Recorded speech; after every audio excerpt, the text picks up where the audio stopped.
Zenobia. It had to be. She never used a combat spell when she could use drowsy gas. That meant she had the Iblis Stone. What would it do to her? She hated her father now. She'd kill him for sure. The council wouldn't mind if she killed the Emperor, but murdering her father would destroy her. He had to get to whatever ledge she was on and talk her down from it. What was the point of this gate? Did they think no one would notice the lever?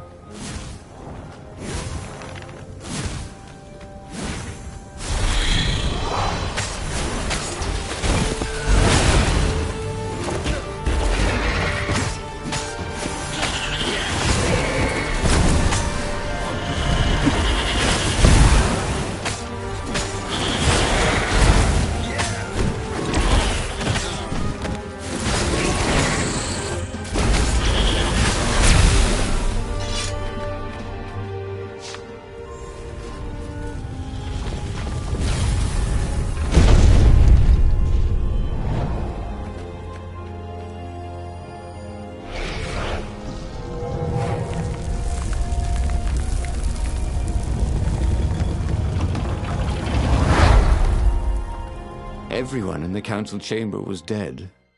Zenobia stood shivering in the courtyard, drenched in blood.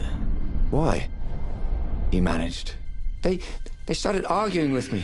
I lost my temper and I wanted their blood. Well, not me. The stone did.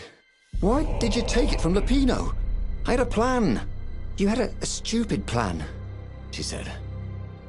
I'm going to go kill my father now. No, you can't. You'll just take his place. You'll become worse than him. Get out of my way, or I'll kill you too.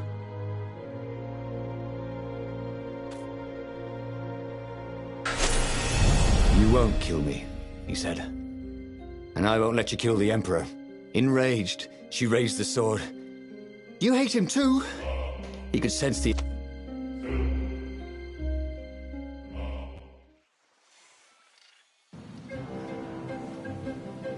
The Empire had seized his ship.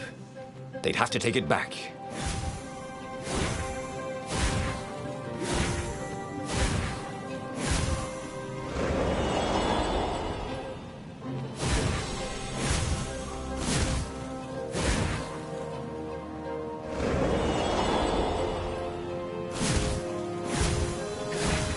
The portal was heavily guarded. It must go someplace they really didn't want him to go.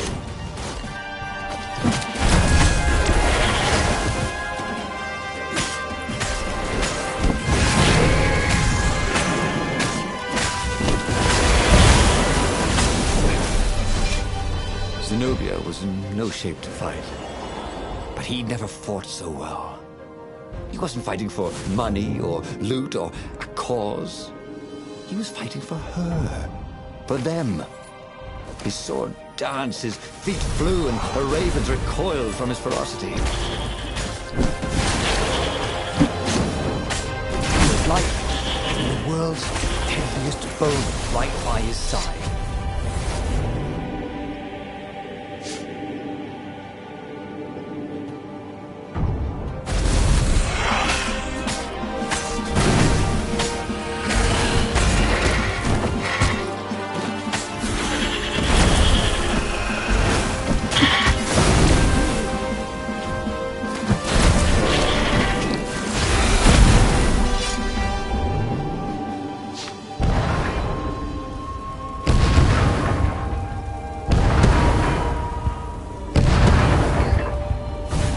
There it was, his...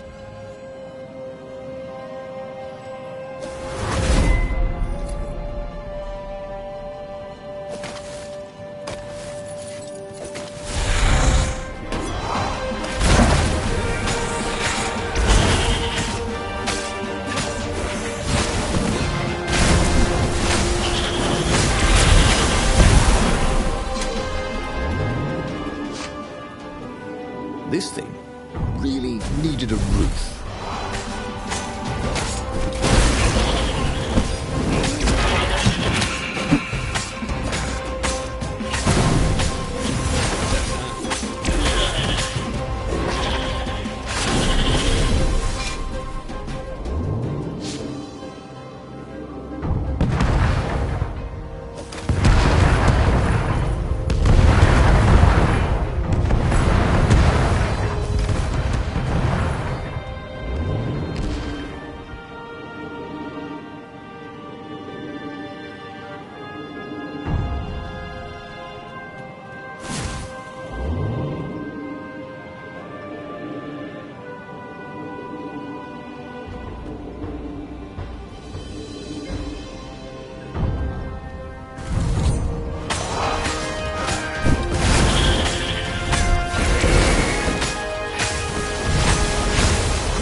But they did not go unnoticed. Scout ships lifted off, and the long lance of the Imperial flagship. Bernardo turned downwind to gain speed. The Raven ships could pursue, but they couldn't close.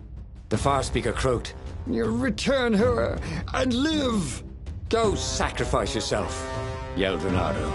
"Then you won't have her either." On the flagship, the Emperor was readying some arcane weapon. It couldn't be. It was the core.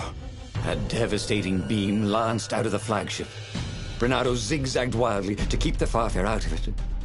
Now the Raven scout ships were closing the distance, and the beam was getting closer too. Then came a blinding flash, and the air was searingly hot all around him. There was a thunderous, deafening roar. He could smell burnt oak and burnt feathers and burnt flesh. But when he could hear and see again, they were alive and unhurt. And they were alone in the sky. Zenobia embraced him. They had done it. Through luck and through love, they had won the war. "Avalon, here we come," he said as he held her arms wide in the prow of the boat and let her feel its speed. "Maybe the real Avalon is wherever we're together," she said. And so, after a bit of an argument, Bernardo and Zenobia went to one of the two Avalons. The one shrouded in mists, or the one in their hearts. But which one they went to, I'll never tell. He'd done it. He'd forged his own destiny. Well, he hadn't actually done it, but he knew what he would do. Bernardo smiled at the book. He practically wanted to kiss it. The kid's sacrifice hadn't been in vain. He'd saved the book and saved the world. Bernardo owed him and his mother so much. Bernardo lowered the mainsail and let the Farfarer shoot forward in the breeze. Second star to the right, and straight on till morning. This time, he would win.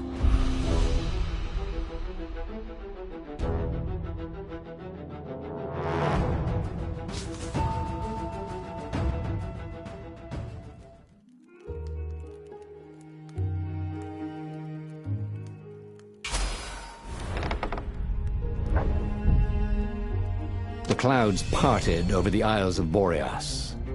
It was time to choose. The rebellion was in trouble. Ravens were scouting for the secret rebel base. They needed a game changer. Pieces of the Sky Ripper had surfaced. Bernardo knew that using it could go catastrophically wrong, but he was sure he could figure out how to use it safely. Also, a temple had risen out of empty desert. The Iblis stone was hidden there. It was a dangerous artifact. It could corrupt its user into a bloodthirsty monster. Maybe he could find a way to use it, to take its power without surrendering to its wickedness. And also, his old friend Lapino needed rescuing. Of course, Bernardo had a pretty strong suspicion that Lapino had betrayed the rebellion, and he had a gut feel his advantage.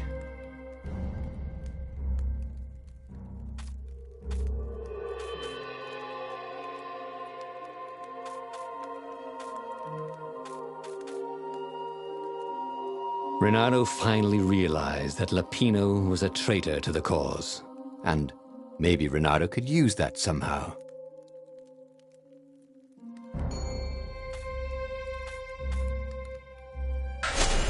Ah, Lapino.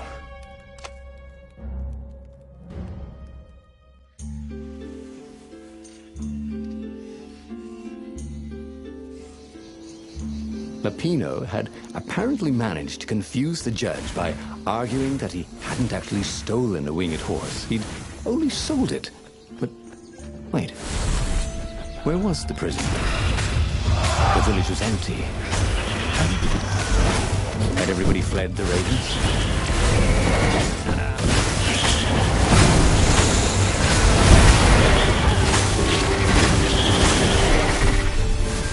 People were frightened these days. Just 2 weeks passed, Reynardo had sneaked through an empty town and listened to the ravens caw about the Emperor's new taste in ritual sacrifice.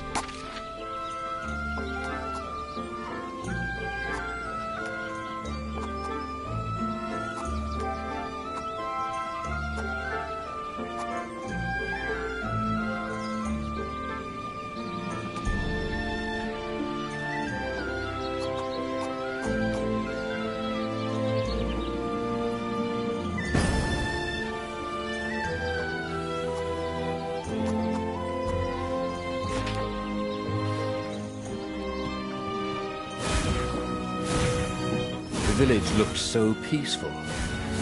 Were the villagers hiding somewhere? Of course not. No matter how much he searched, he would only find ravens here.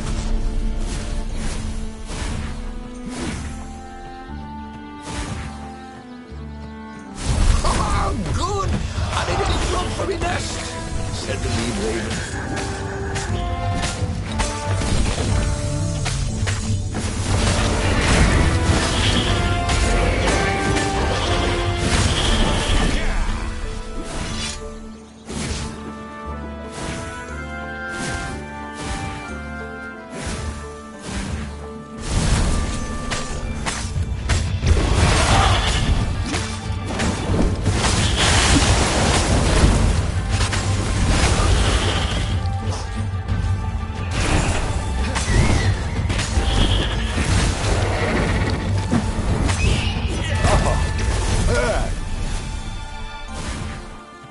Lapino would betray him.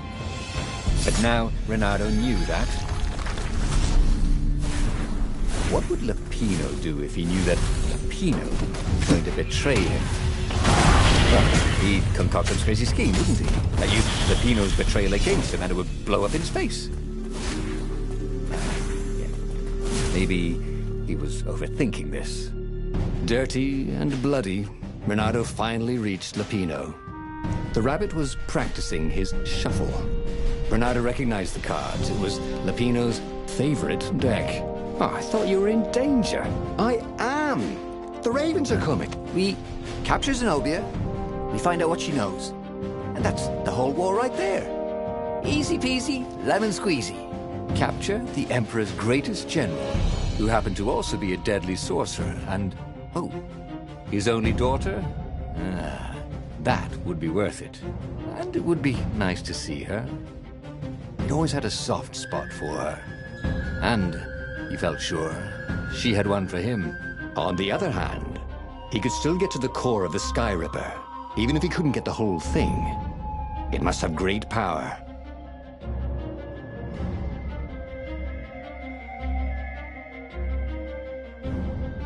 Zenobia wasn't just the Emperor's daughter, of course.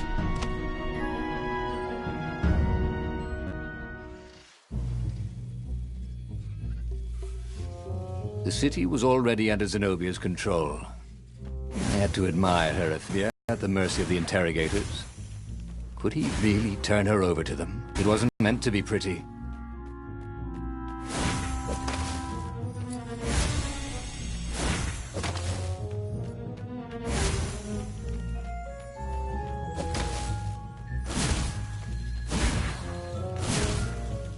Oh, hey, just a couple of red spots on your feathers.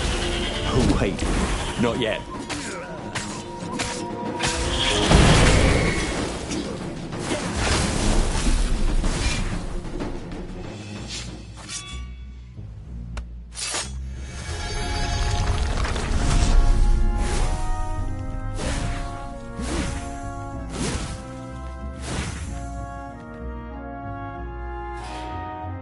Why was Lapino urging him to capture Zenobia? Obviously it was a trap. But you never knew how Lapino thought. Sometimes his plans were so convoluted they did the exact opposite to what Lapino wanted. There must be some way to play on that, Reynardo thought.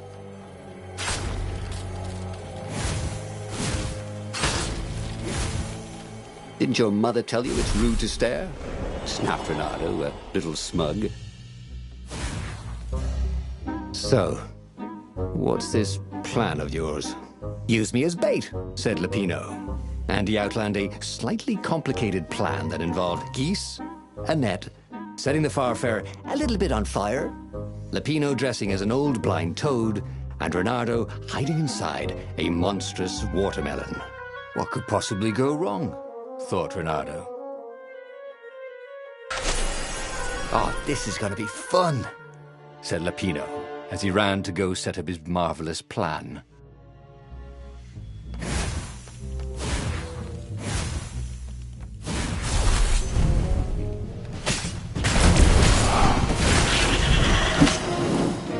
It's like having a pet.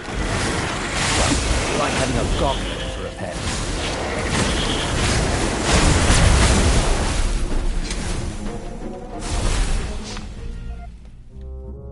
Reynardo felt dubious about the whole plan. With every step, he was waiting for it all to go horribly wrong. But against all odds, she'd vanished from Swordfu School, from his life, without even saying goodbye. Without ever telling him she was the Emperor's adopted daughter. Reynardo was aware of her feelings. Maybe this was a bad idea, but was he letting his own feelings get the better of him?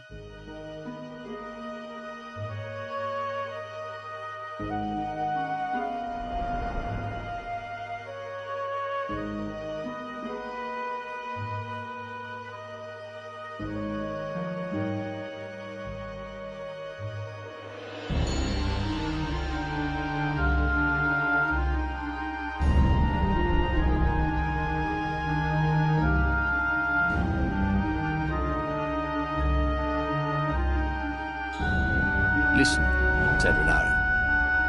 Let's not do this. Let's not do what? Asked Zenobia. Look, you're the Emperor's right hand. You are going to have me interrogated, he said. Sure, yeah, but then I remembered how you feel about me. How I feel about you? You were going to have me interrogated. But I didn't, because you care about me, said Reynardo. Well, guess again, Buster, she said as she pushed him off his own boat. As he plummeted towards the bottomless clouds of the abyss, Reynardo decided that he'd not really handle the situation with his usual finesse. He had tried something bold and paid the price for it.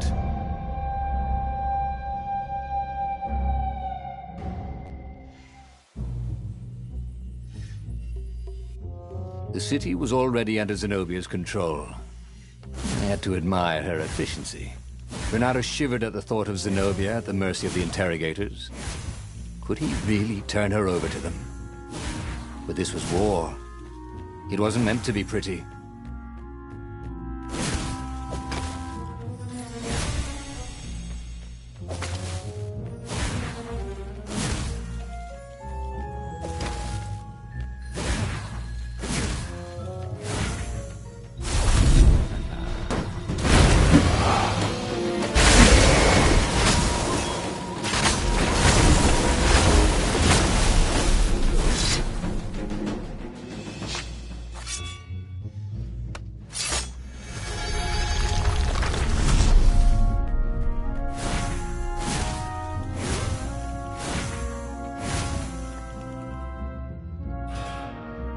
Why was Lupino urging him to capture Zenobia?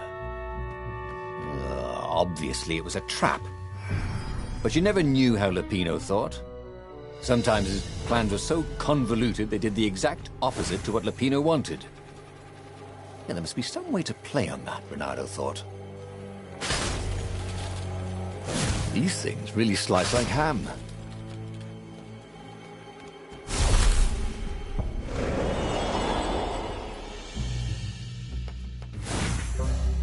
So, what's this plan of yours? Use me as bait, said Lupino. And he outlined a slightly complicated plan that involved geese, a net, setting the Farfarer a little bit on fire, Lupino dressing as an old blind toad, and Reynardo hiding inside a monstrous watermelon. What could possibly go wrong? Thought Reynardo. Oh, this is gonna be fun, said Lupino as he ran to go set up his marvelous plan.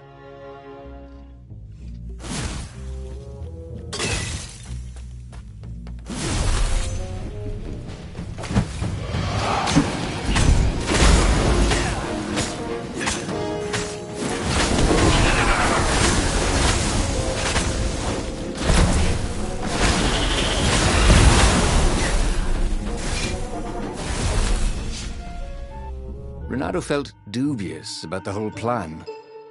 With every step, he was waiting for it all to go horribly wrong. But against all odds, she'd vanished from Swordfu School. From his life, without even saying goodbye. Without ever telling him she was the Emperor's adopted daughter. Renato was aware of her feelings. Maybe this was a bad idea, but was he letting his own feelings get the better of him?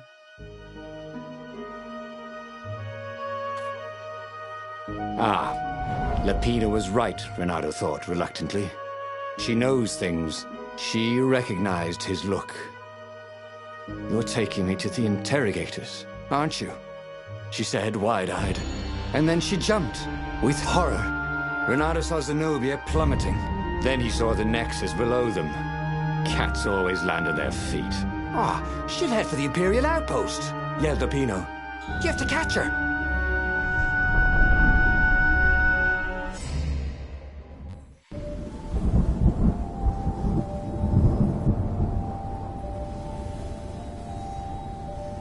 Cats can run faster, but foxes can run longer.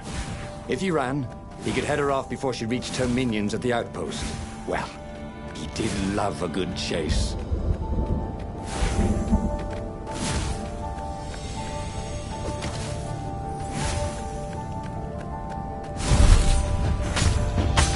was tempted to just stand on the device and let it do all the killing for him. But that wouldn't be sporting, would it? Or fun.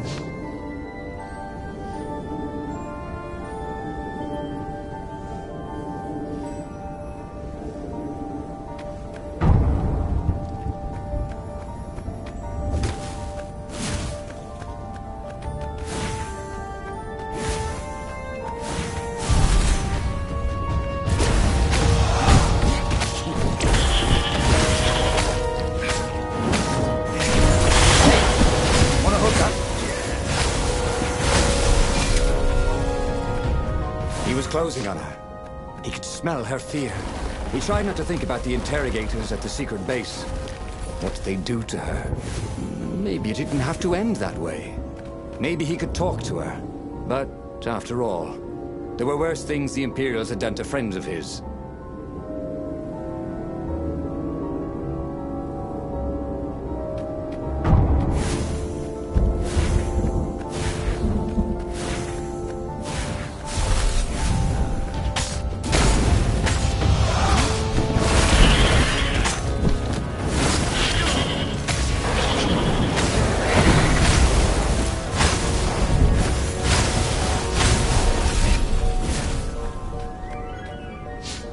Renato reached the outpost. The Imperials there were no match for him. Soon after, Zenobia limped up the path. When she realized he was already in front of her, she didn't even try to run. Oh, you left without saying goodbye. Again, he said, please. I'm enjoying this a little too much. She said, shaken. Oh, spare us the chit-chat, would you? Said Lapino as he shackled her hands so she couldn't throw spells. She knows all his plans. All the way back to the Farfarer, Lapino nagged Renato about how the interrogators would pry all the intel out of Zenobia. How that would turn the tides in the imminent battle. All they had to do was take her to the rebels' secret base. Renato didn't like to think about what the interrogators would do to her. Couldn't he just talk to her?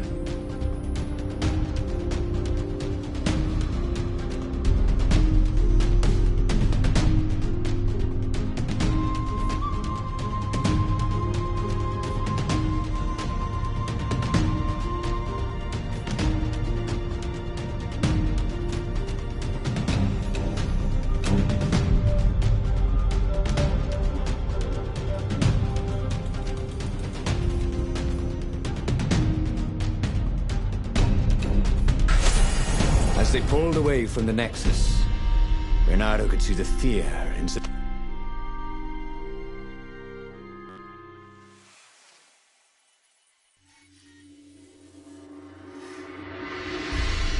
When he came to,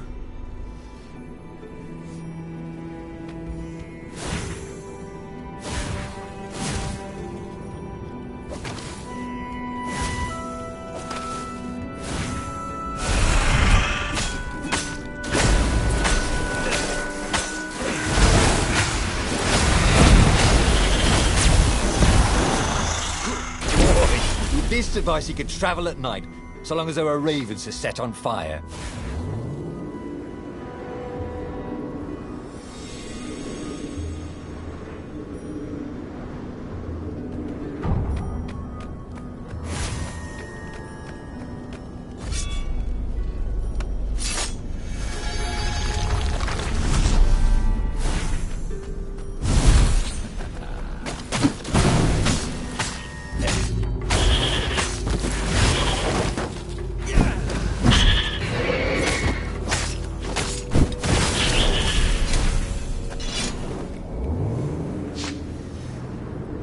Renato wondered what would happen if he jumped. Would he be rescued by an emergency platform?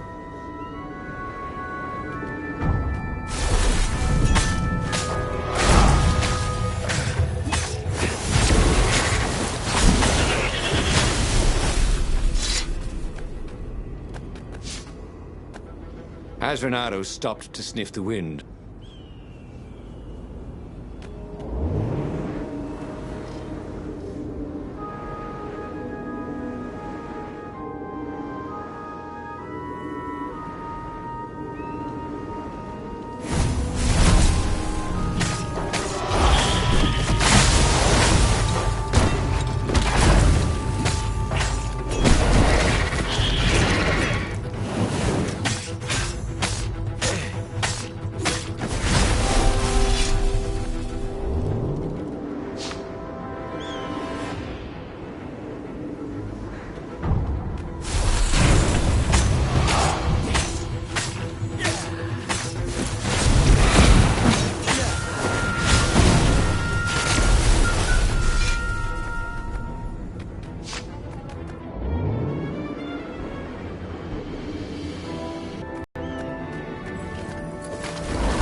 Renato wondered if he should have taken Zenobia to the rebel base for real. Maybe she wasn't playing him after all. After the bleak talk about the Emperor's dark secrets, he was regretting his suspicion.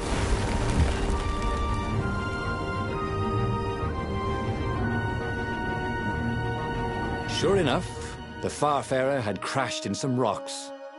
There was no sign of Lupino. Zenobia caught up. All that kid stuff in Swordfu School. Look, that's the past. We're adults now. We have duties to other people. We have destinies. What are you talking about? And you are the most arrogant, slow-witted, light-fingered, mercenary, immoral, reckless... Run away with me, said Renato, and he realized he meant it.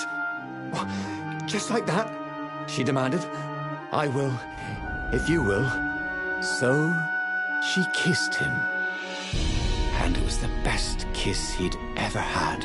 They held hands as they boarded the Farfarer. Renato felt light-hearted, like the winds that were playing the rigging like a balalaika.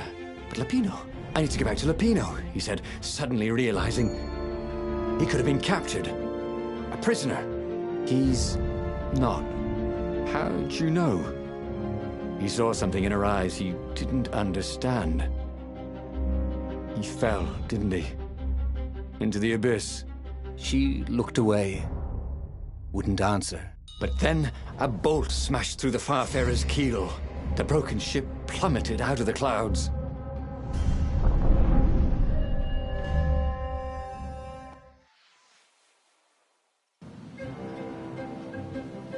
Renato picked himself off the deck.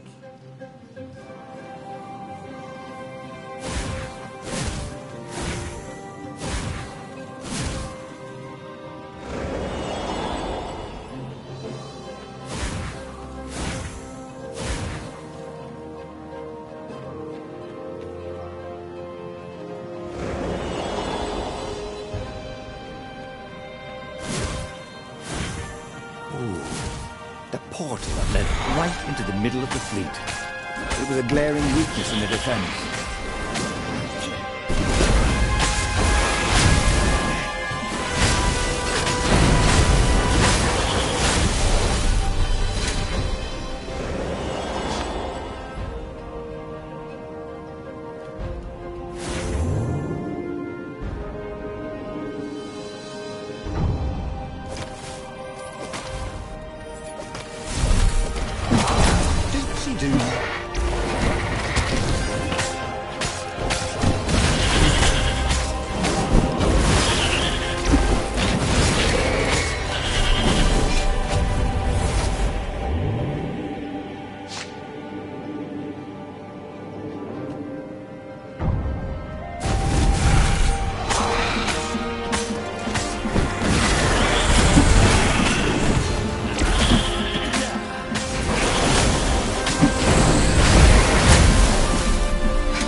To catch their breath.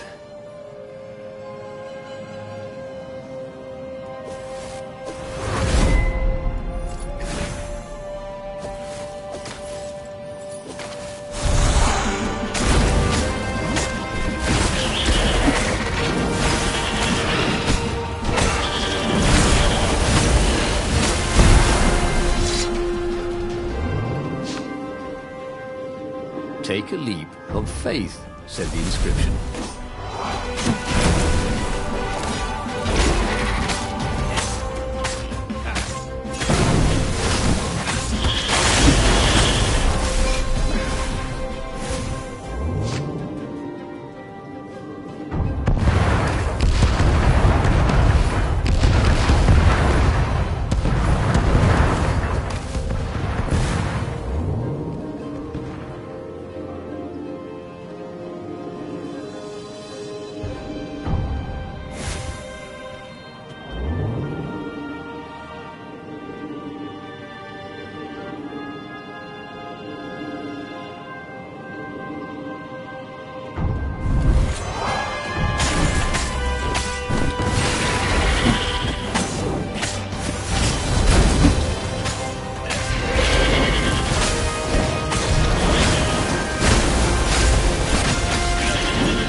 As they reached her ship, Renato suddenly felt a sharp pain in his stomach. He was surprised to see a crossbow bolt sticking out of it. I was going to lead the Empire to our secret base, Said Lapino. but no, you had to screw up my plan because you still got a thing for her. Renato stared at Zenobia. The kiss. Was it real? She said, with a look of indescribable sorrow. She gestured and said an arcane word, and Lapino went flying into the abyss, screaming, "I'm telling your father!" Then she knelt down to cradle his head, and her paws felt very soft and warm.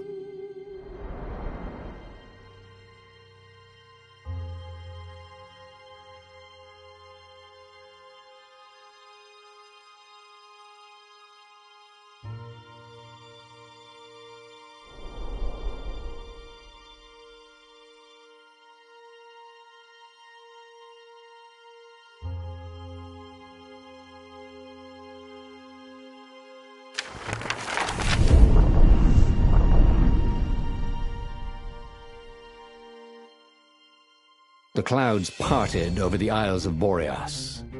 It was time to choose. The rebellion was in trouble. Ravens were scouting for the secret rebel base. They needed a game changer. Pieces of the Sky Ripper had surfaced. Renato knew that using it could go catastrophically wrong, but he was sure he could figure out how to use it safely. Also, a temple had risen out of empty desert. The Iblis Stone was hidden there. It was a dangerous artifact. It could corrupt its user into a bloodthirsty monster. Maybe he could find a way to use it. To take its power without surrendering to its wickedness. And also, his old friend Lapino needed rescuing. Of course, Renato had a pretty strong suspicion that Lapino had betrayed the rebellion. And he had a gut feeling that he needed to use that to his advantage.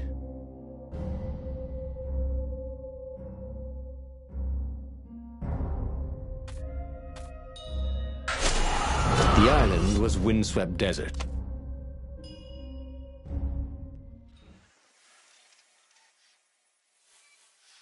Every child could sing verses about the Sky Ripper, but ancient codices held hints of other things. A stone that ate souls, a ruby that drank blood, a jewel only a righteous man could give away. Were all these things the Iblis stone? Long hidden in a buried temple? Another ancient item that was only resurfacing now? Drawn up from the deeps by the Emperor's horrific rituals?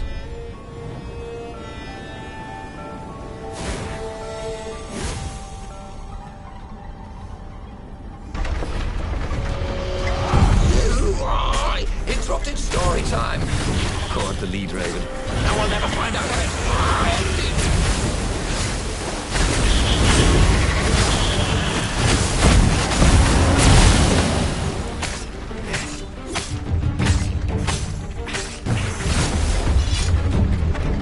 Ravens were already here, cawing in frustration. They were still searching for a way in. Good. And he hadn't come too late.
So that's what they meant by a firewall. What unlocks a firewall?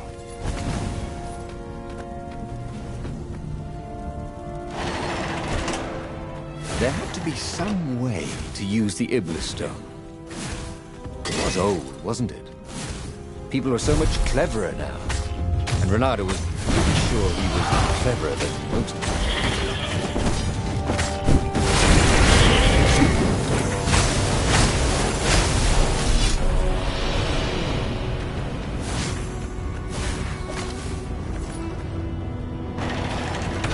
The Ravens at least could not get past this point. Obviously, the temple builders knew how to deal with tomb raiders.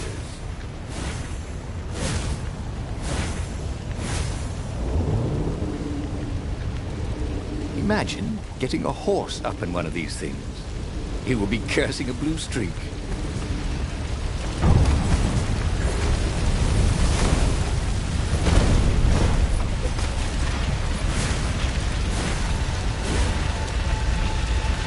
It was a stone of the purest blackness. It reflected no light, like a void made solid. Nervous, he picked it up.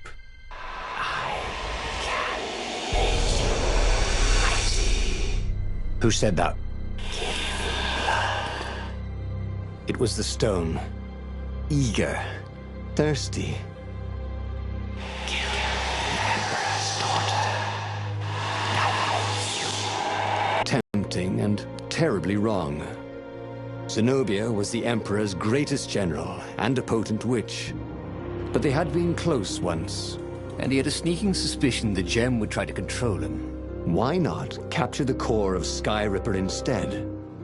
It was the eye of a lost god torn out by the transcendent Emperor to power his greatest weapon. What's the core? Said the stone anxiously.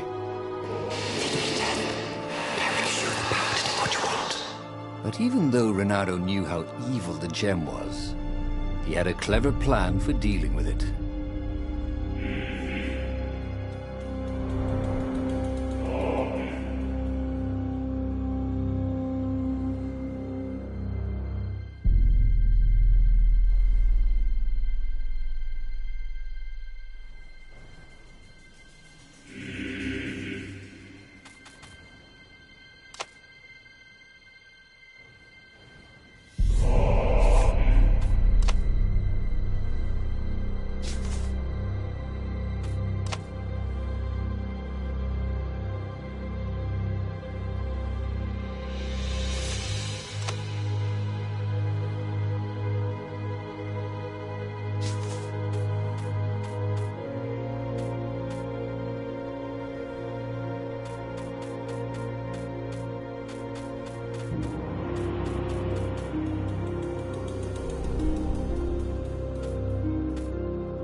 The gem could give great power, but it was evil.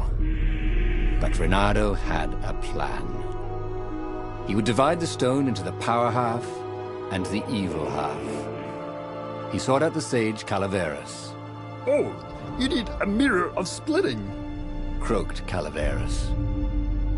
I can make one. Calaveras set up various shiny things. And soon Renato was setting the stone down in the middle of Calaveras' lab.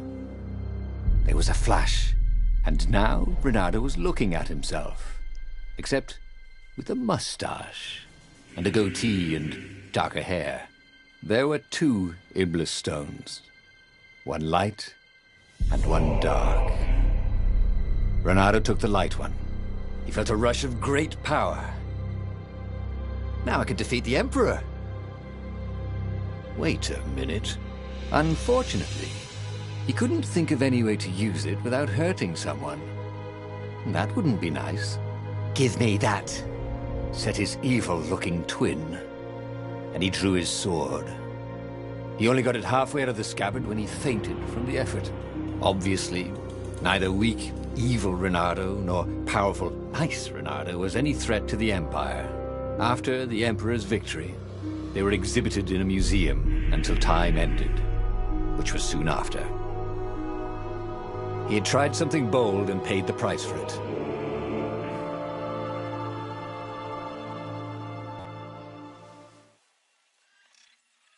Every child could sing verses about the Sky Ripper, but ancient codices held hints of other things.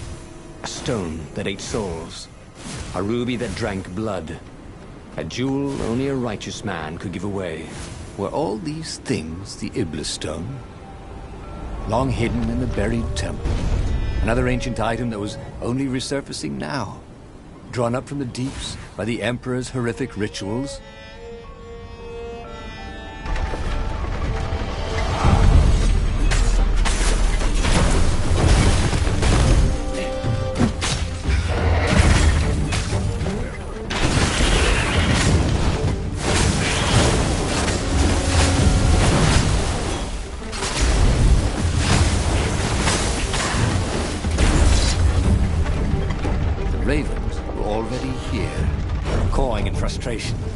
They were still searching for a way in.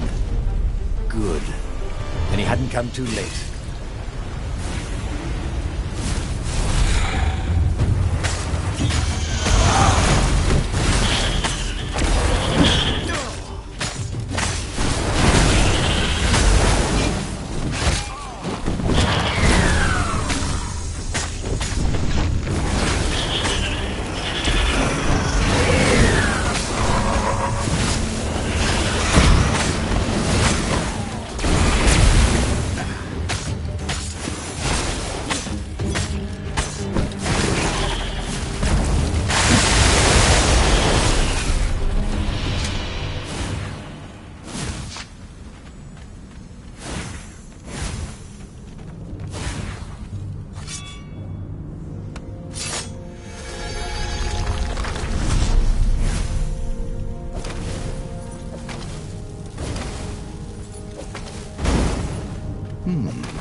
Hero wall, hero sword, firewall, fire extinguisher.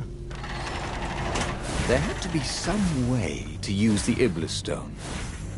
It was old, wasn't it? People are so much cleverer now. And Renato was pretty sure he was cleverer than most people.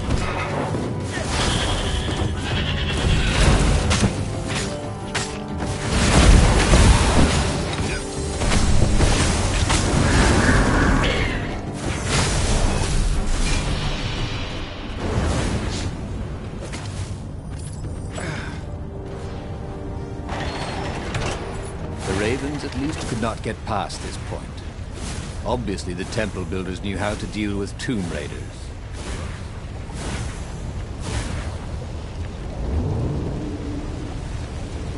This is quite the view, he thought.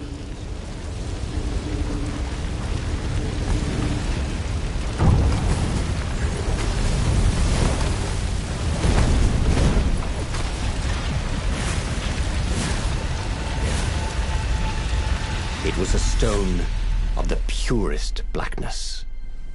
It reflected no light, like a void made solid.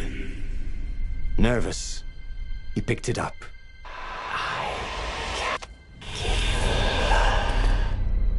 It was the stone, eager, thirsty. Kill the Emperor's daughter.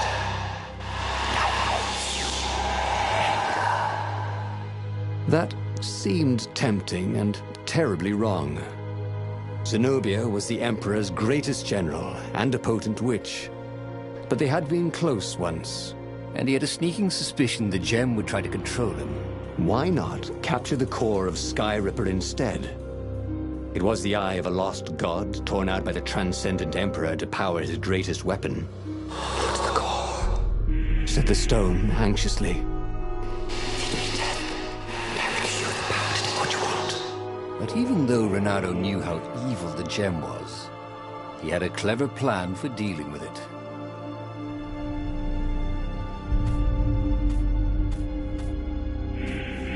The stone bothered him.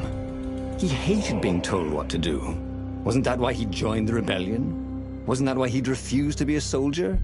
He'd agreed to come on board only if he could freelance. The stone felt a bit clingy, and he had a feeling it did not have his best interests at heart. The sage Calaveras had told him where to find the Sky Ripper, a weapon capable of challenging the gods. Even without its armature, the core would still possess great power. He would go there.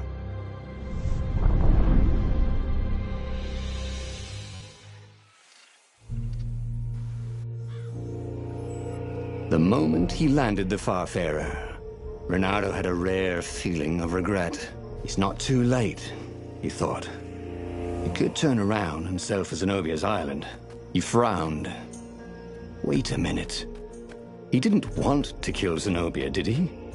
Sure, technically she was the enemy, but they'd been at sword school together. They'd never been lovers, but somehow they'd been closer. She told him every secret about herself, except the biggest one. That she was the Emperor's daughter. No. Kill Zenobia, whispered the stone. Before it's too late. There was something sour in the air. Like the earth had ruptured over something that had been fermenting for a very long time.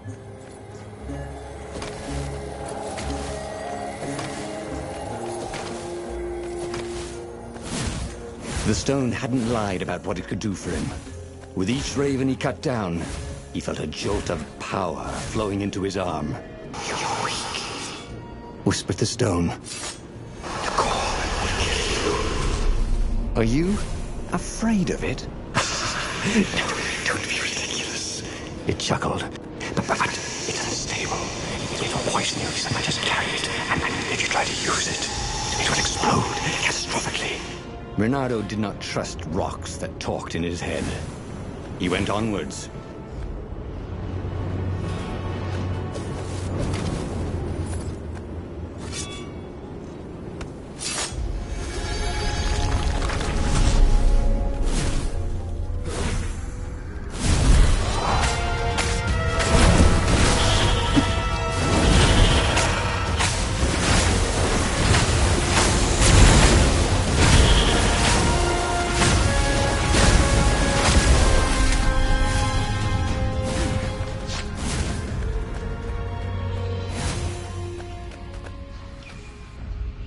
As he approached the core, the stone became hysterical. No, it's too much power. We'll rip a hole in space and time. He had a sudden vision of plunging his gauntlet into the core and dying in anguish. That wasn't his vision, was it? The stone had sent him its darkest fears, hadn't it? He had a sudden impulse to do exactly that. He raised his right fist and plunged it into the core. There was a rush of light. He thought he could hear the stone screaming. And then he passed out. When Renato came to, the core was gone, glowing with a blue light. And it was silent. "I can't hear you," he sang out, and "Yoo-hoo!" It didn't answer. "Ha!" he said. He had defeated the demonic gem with the power of his mind. He felt invincible. It was time to attack the Imperial outpost on the Nexus. Take the battle to the enemy. But among the huge crystals, there was also an observatory. A wise man would probably ask the scientists exactly what he had first. How wise was he?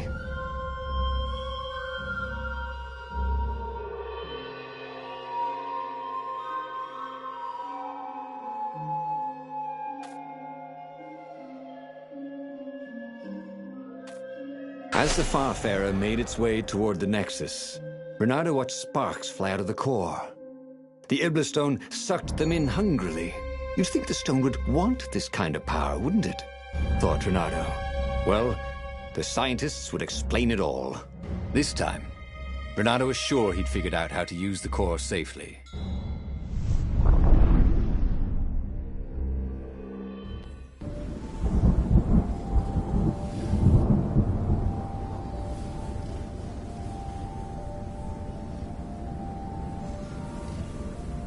See? He'd trusted his gut, and it had worked out. That's what it meant to be a hero. To ignore the naysayers and the odd-makers, and do what you knew was right, and have it turn out to be the right thing. Well, he wasn't worried. Once he got to the observatory, the scientist toads could explain it. Then he could carry the war into the enemy's camp and destroy them all. Oh dear, he was getting a little bloodthirsty, wasn't he?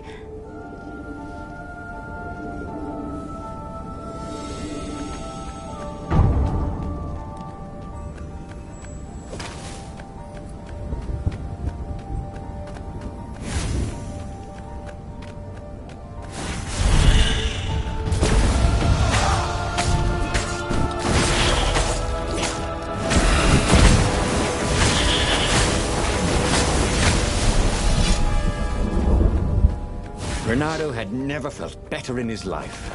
Normally, a battle would wear him down and he would need a night's sleep. Now he felt like he could go all night and all day. He felt like people were cheering him on, and he could practically hear their applause as he slew one raven after another.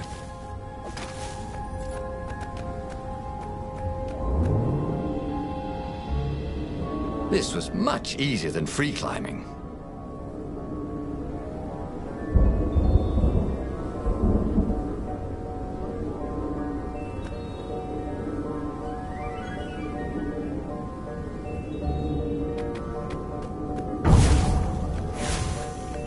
The Imperial fleet was closing in on the rebels, forcing them to come out and fight.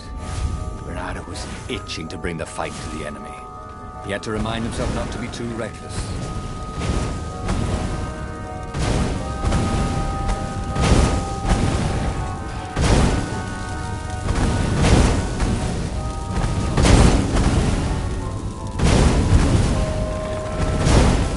Renato was no physicist, but he could have sworn something was wrong with the trajectory of these cannonballs.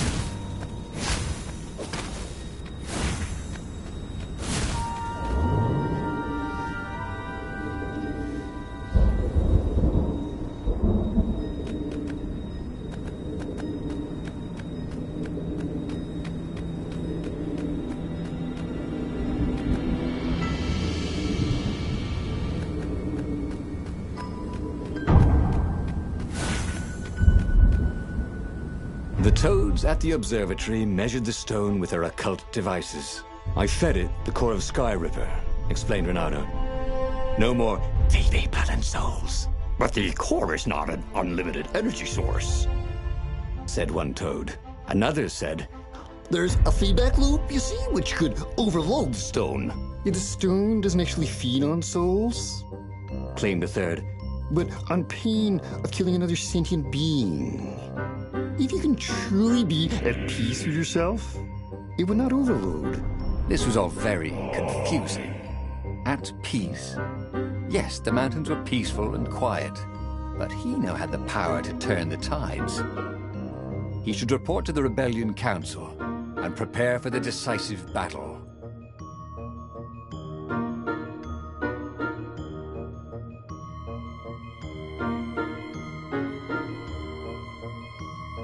The one thing he understood from all the toad arguments, maybe the stone did not feed on blood or souls or rage. It fed on empathy. It fed on the pain he felt when he put an end to another being's existence. Even if that other being was a raven intent on killing him, if he could find peace, then he could use the power of the Ibla stone without being taken over by its evil. Yes, that was the way to defeat the Ibla stone. The mountains. He would go to the mountains. He could find peace there.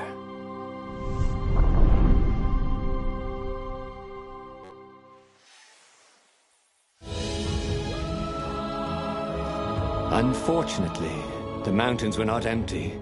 There were ravens everywhere, no matter. He had to fight, yes, but he didn't have to be angry.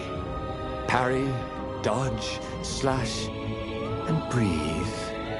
Yes, focus on the rhythm, the dance of it, not on the blood or the raven's core as they died. Ah, it was working. He wasn't feeling those dark jolts of elvish energy. He wasn't feeling the Ibla stone.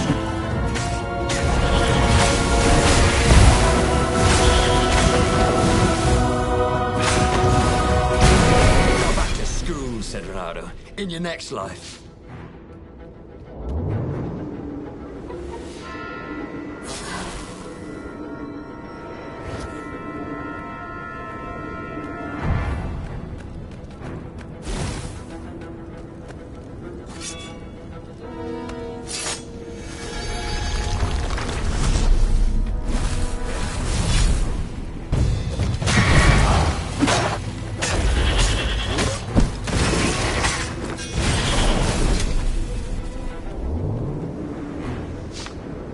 Imagine if you built a house in one of these things. Oh, that would be amazing. It would be like having a boat.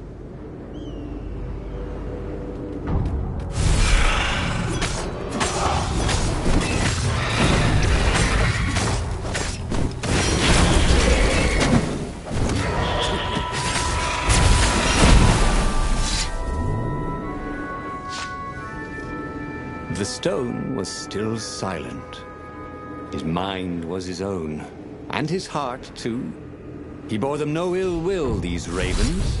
They were doing their job. They were expressing their nature. Dance, whirl, parry, jab, and breathe. It was all so simple, wasn't it? But something was missing. He didn't feel truly at peace. Wait. Wasn't this near where Calaveras lived? The sage would help him figure it all out.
stone, silenced by the Sky Ripper's core, had given Renato enough power to challenge the Imperial fleet. But what Renato was seeking was inner peace. The rebellion was on the verge of extinction, but it would have to wait. At the end of the mountain path, he found the wise Calaveras in his workshop. "Do you fix souls or only artifacts?" he asked the sage. Does your soul need fixing? Asked the sage. "I've been killing a lot of ravens lately," he told the sage. You're a fox, said Calaveras. To kill birds is part of your nature. You should take joy in it. I mean, I might as well worry about eating flies. Don't you like a fly? It was true. That's what he had forgotten. The joy. Now he was ready for the final battle. The Farfarer cut through the clouds. The air had never felt so sweet since he was a child. There it was, the dreaded Imperial fleet. He could smell wet hemp ropes ahead, wood and tar, and ravens. Even the fleet smelled good, somehow. He was ready. He was ready.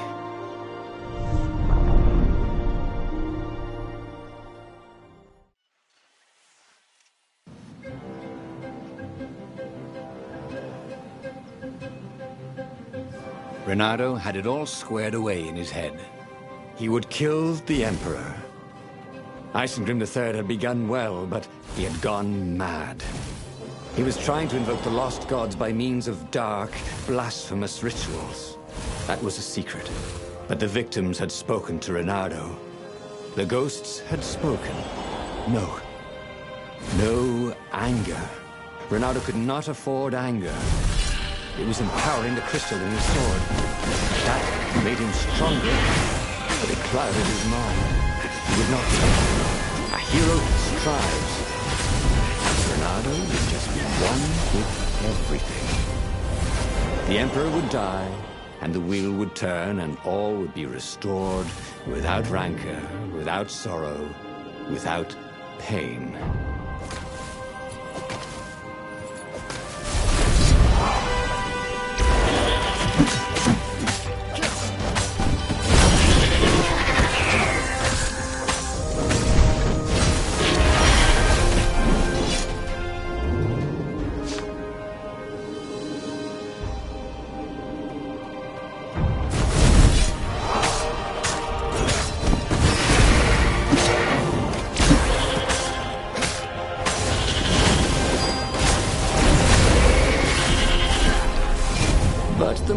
Thought about it, and he had so much more time to think about it now that he was not worrying about the battle.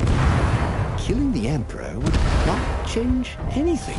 Another would take his place. Perhaps Zenobia. Perhaps the Speaker of the Rebel Council, and power would corrupt them too, and death would make grief, and grief would lead to hatred. He must lead by example. Reject the violence. Reject the desire to create violence. But how?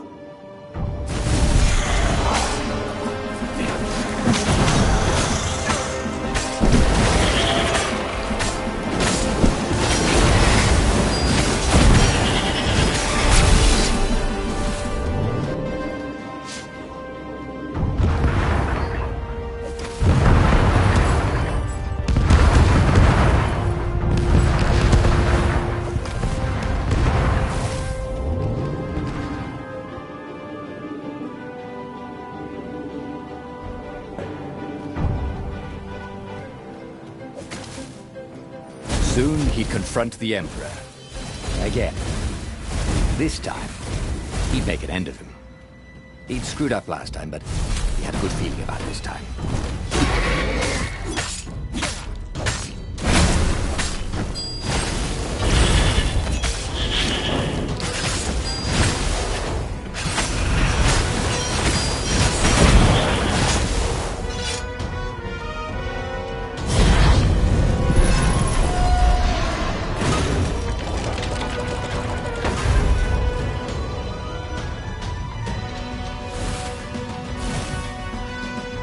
Finally, he came to the Emperor's ship.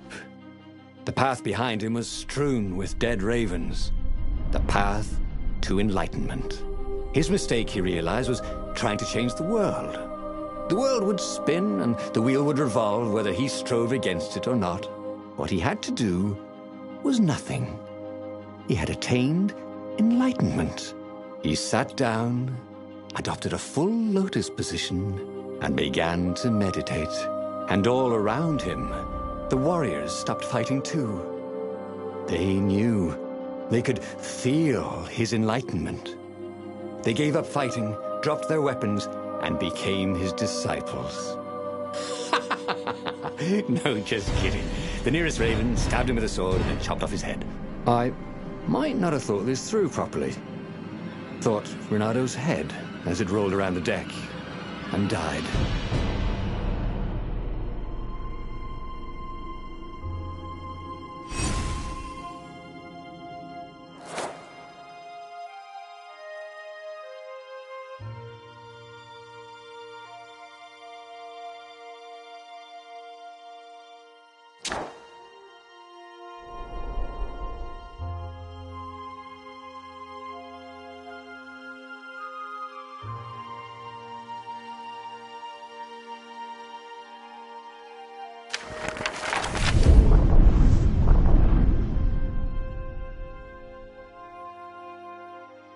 The clouds parted over the Isles of Boreas.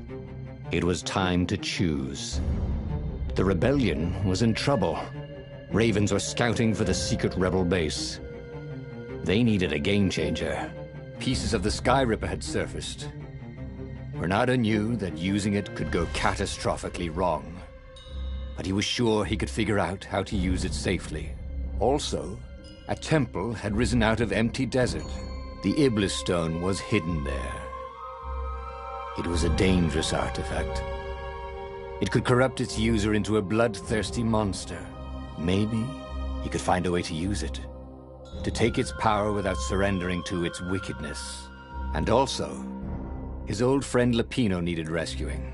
Of course, Renado had a pretty strong suspicion that Lapino had betrayed the rebellion. And he had a gut feeling that he needed to use that to his advantage.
The island was windswept desert.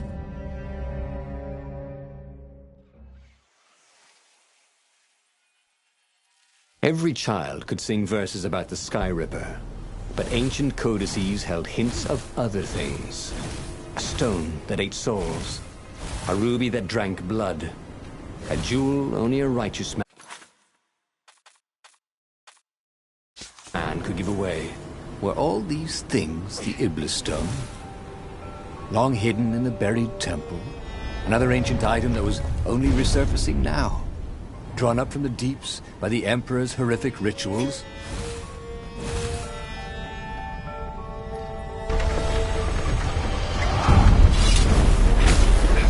See? That little color looks good on you.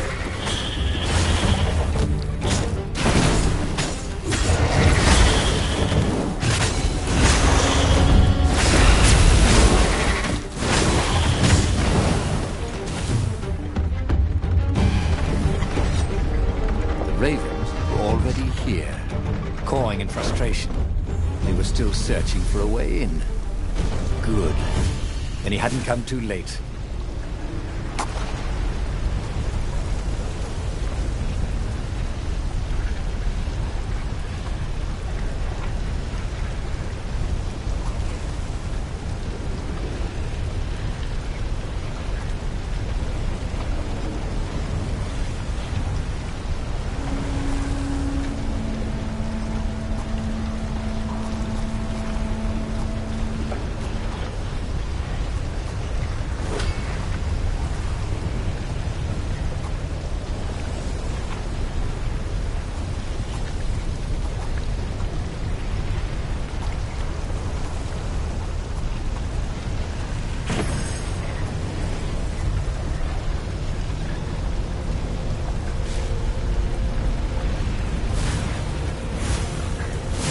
the Raven One, talking to her son.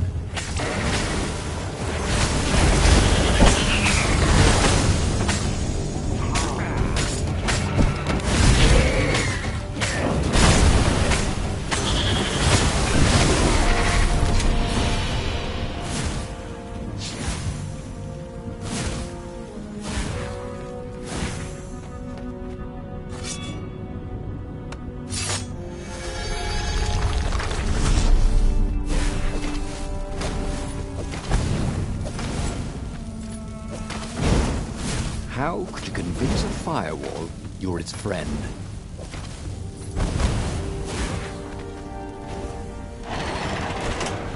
There had to be some way to use the Iblis Stone. It was old, wasn't it? People are so much cleverer now. And Renato was pretty sure he was cleverer than most people.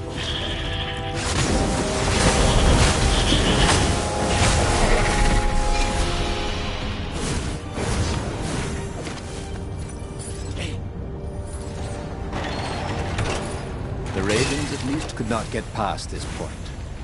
Obviously, the temple builders knew how to deal with Tomb Raiders.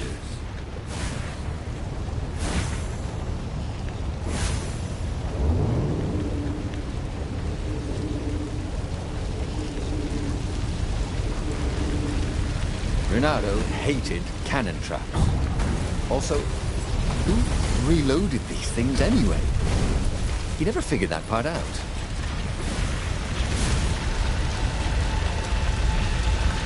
It was a stone of the purest blackness. It reflected no light, like a void made solid. Nervous, he picked it up. I can make you mighty. Give me blood. It was the stone, eager, thirsty.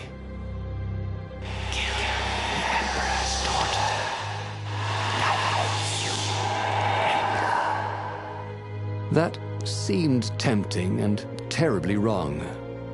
Zenobia was the Emperor's greatest general and a potent witch. But they had been close once, and he had a sneaking suspicion the gem would try to control him. Why not capture the core of Sky Ripper instead? It was the eye of a lost god torn out by the transcendent Emperor to power his greatest weapon. "It's the core," said the stone anxiously.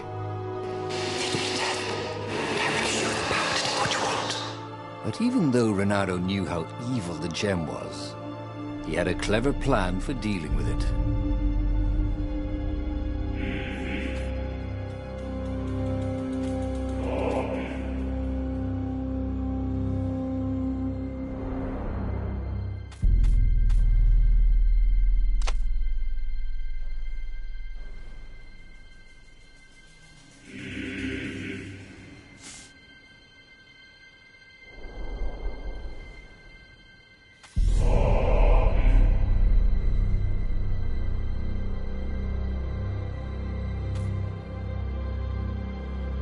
The stone bothered him. He hated being...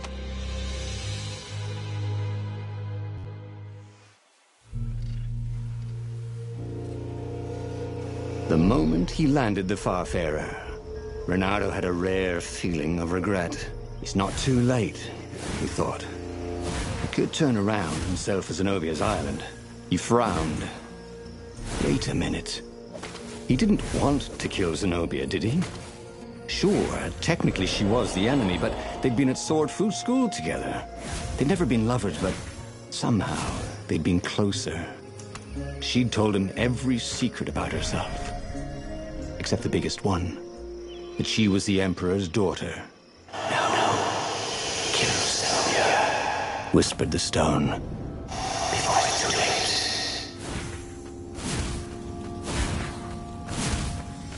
There was something sour in the air. Like the earth had ruptured over something that had been fermenting for a very long time.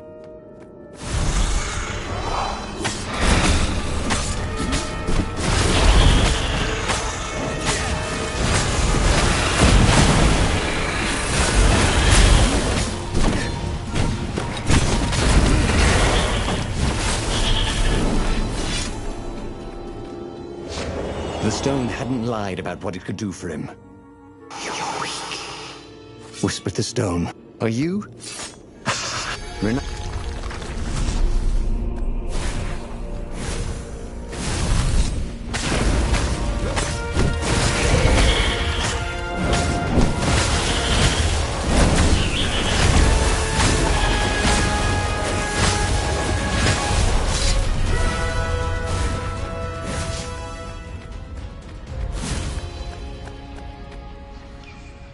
As he approached the core, the stone became hysterical. No, it's too much power. We'll rip a hole in space and time. He had defeated the demonic gem with the power of his mind. He felt invincible. It was time to attack the Imperial outpost on the Nexus. Take the battle to the enemy. But among the huge crystals, there was also an observatory. A wise man would probably ask the scientists exactly what he had first. How wise was he?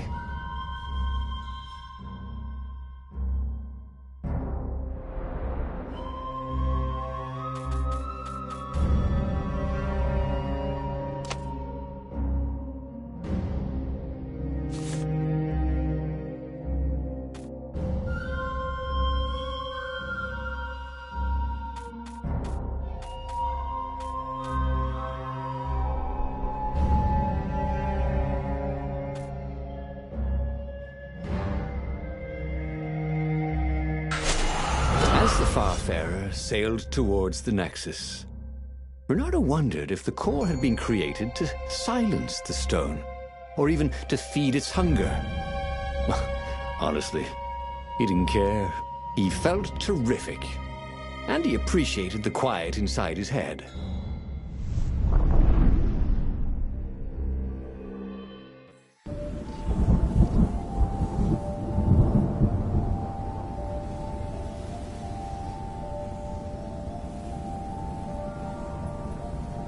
The Nexus was infested with Raven, but that didn't bother Renato.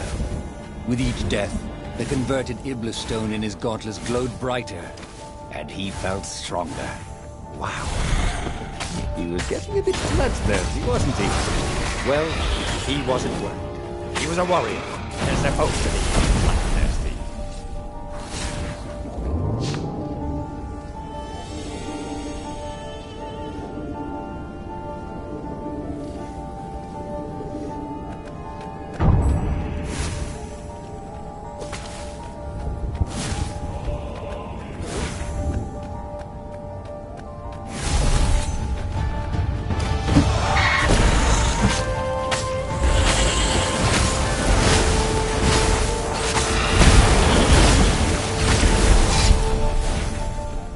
The core, absorbed in the stone, was doing its job perfectly.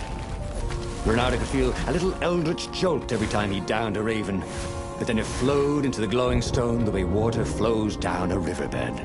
It all felt perfectly natural, as if all his life, this was what he had been meant to do.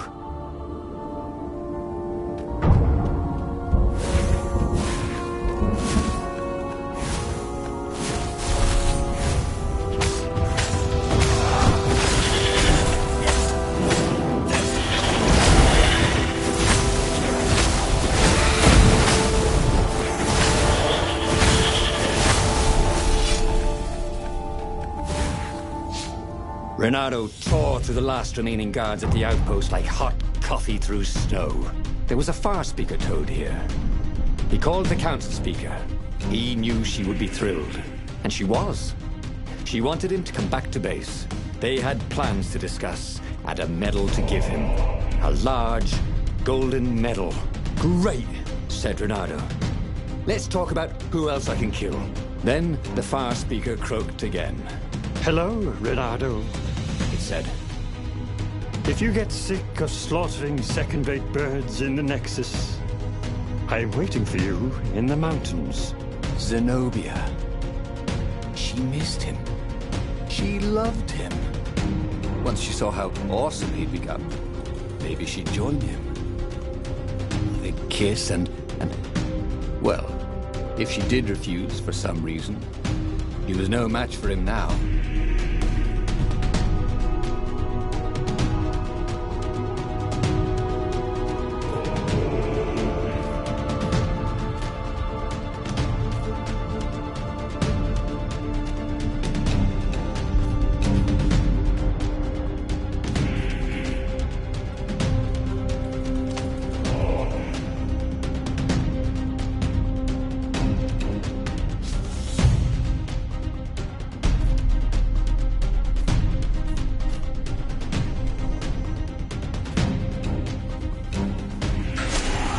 Zenobia was taunting him. No doubt she hoped to lure him into a trap, but it didn't matter, did it? He could fight his way out of any trap. He was invincible. This was gonna be fun.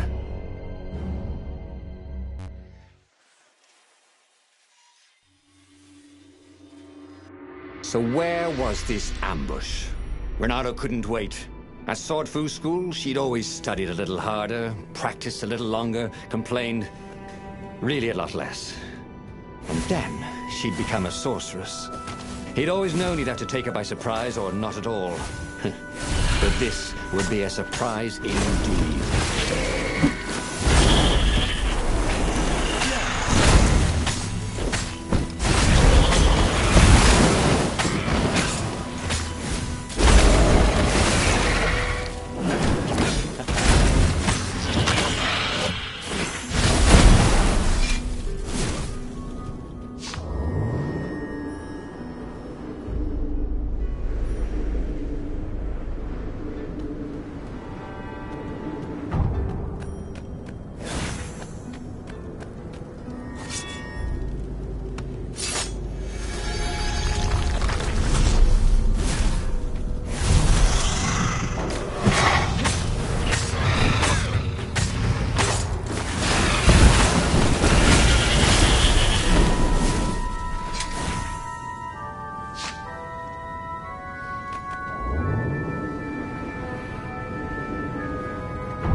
The mountain paths were infested with ravens. That was swell. Every time he cut one down, the stone glowed a little brighter. In fact, everything glowed a little brighter. Look how white the snow was. How very blue the raven blood was. Seriously, where was she? He wanted to try his strength against hers.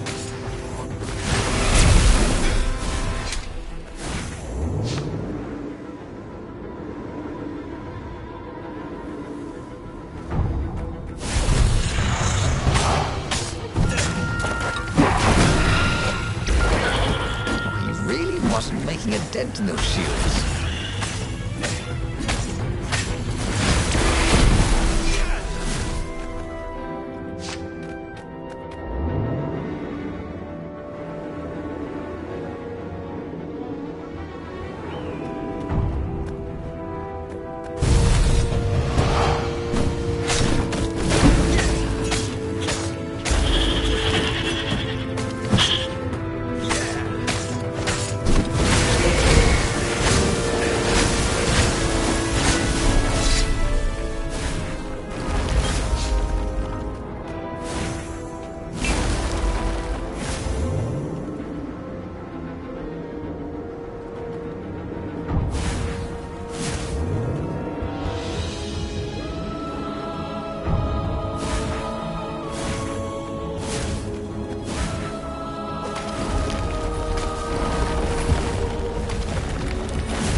Renato felt antsy. He found a source of great power.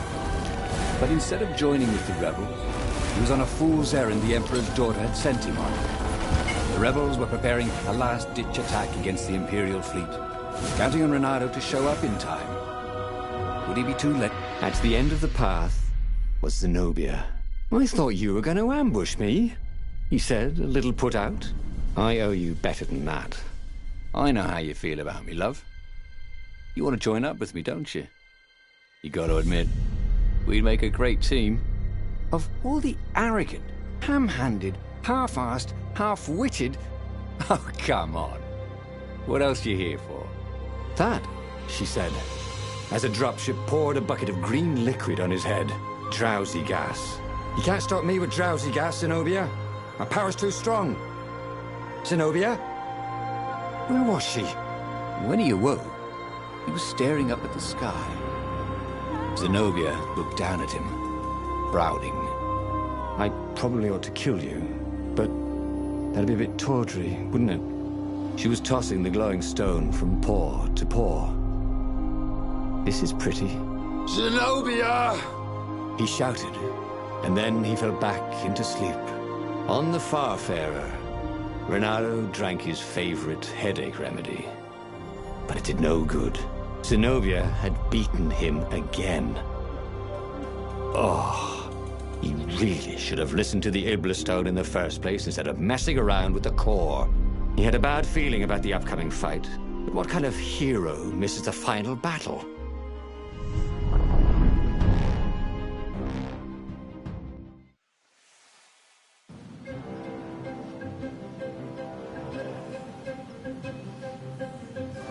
Renato was bruised and tired. He wasn't looking forward to killing ravens. Didn't even seem scary.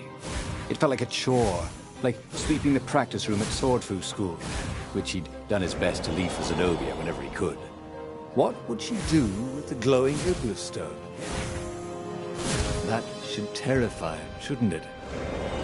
But he just felt dull and stupid as he carved his way towards probable doom. The portal was heavily guarded. It must go someplace they really didn't want it to go.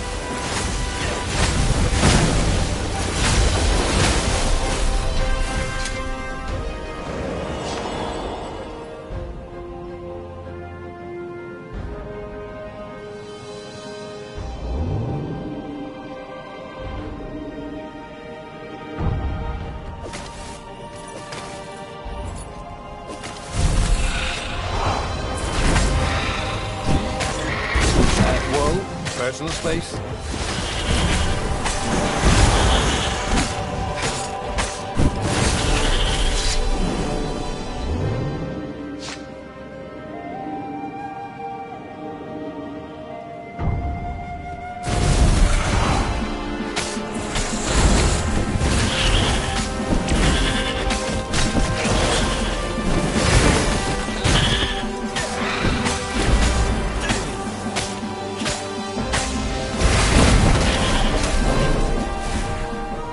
It was all so unfair.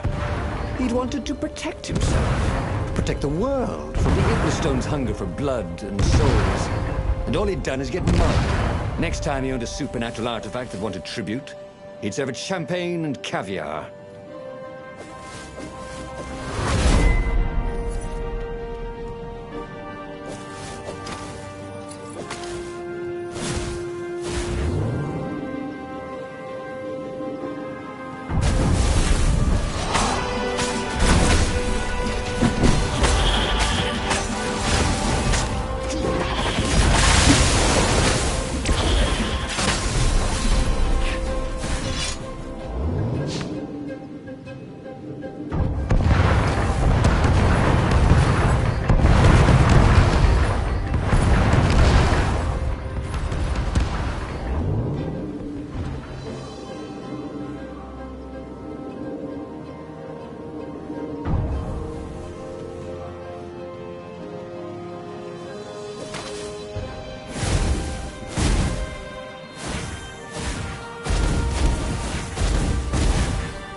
Zenobia was cleaning blood off her sword and weeping.